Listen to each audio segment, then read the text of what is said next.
Dubai, national bank of Pakistan और अलअंसारी exchange के इश्तराक से अलनाजिल वर्कर विलेज जबले अली दुबई में एक शानदार सॉफ्टबॉल क्रिकेट टूर्नामेंट का इनेकाद किया गया।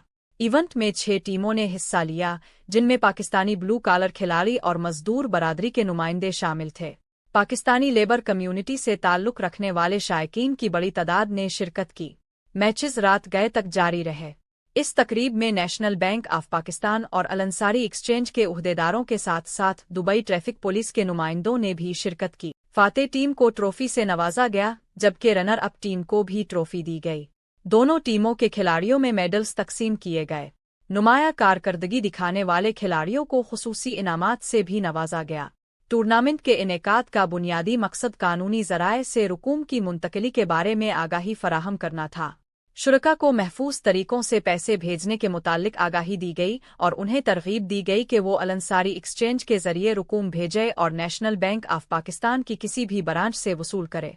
ये अक़दाम शुरका की जानिब से बेहद सराहा गया, जिन्होंने कानूनी माली लेन देन की अहमियत को तस्लीम किया।